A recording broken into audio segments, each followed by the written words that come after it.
रामू एक छोटा सा किसान था। उसका गांव शहर से बहुत दूर था, जहां आज भी मिट्टी के घर, कच्ची सड़कें और बैलों की घंटियों की आवाज ही जीवन की पहचान थी। रामू के पास केवल 2 बीघा जमीन थी। वही उसकी दुनिया थी, वही उसका सपना और वही उसकी मजबूरी। हर सुबह सूरज निकलने से पहले रामू उठ जाता।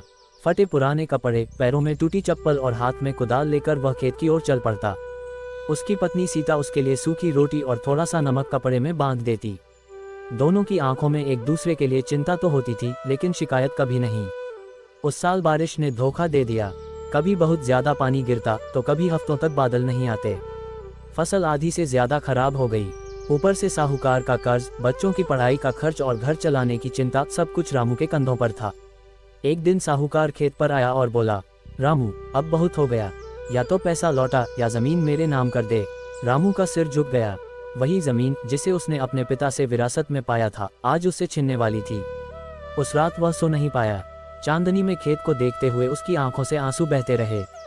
उसे लगा जैसे उसकी मेहनत, उसके सपने सब मिट्टी में मिल जाएंगे। अगली सुबह रामू ने हार नहीं मानी। उसने गांव की पंचायत में जाकर अपनी बात रखी। कुछ लोगों ने मजाक उड़ाया, लेकिन सरपंच ने उसे ध्यान से सुना। सरपंच ने बताया कि सरकार की एक योजना है जिसमें गरीब किसानों को बिना ब्याज का ऋण और बीज मिल सकते हैं। रामू को उम्मीद की एक किरण दिखाई दी। उसने सारे कागज इकट्ठे किए, कई बार दफ्तर के चक्कर लगाए। कभी बाबू ने टाल दिया, कभी किसी ने रिश्वत मांगी, लेकिन रामू डटा रहा। आखिरकार उसे योजना का लाभ मिला। उसने नई फसल बोई। इस बार मेहनत के साथ साथ समझदारी भी थी।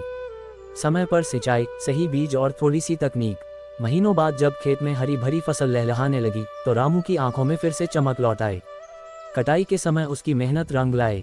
फसल अच्छी हुई। उसने साहूकार का कर्ज चुकाया, बच्चों के लिए किताबें खरीदी और सीता के चेहरे पर वर्षों बाद सुकून की मुस्कान देखी। गांव वाले जो कभी उसका मजाक उड़ाते थे, आज उसकी मिसाल देने लगे। रामू अमीर नहीं बना, लेकिन उसने आत्मसम्मान और उम्मीद जरूर कमा ली। रामू जान गया था कि गरीबी सबसे बड़ी नहीं होती, हार मान लेना सबसे बड़ी गरीबी होती है।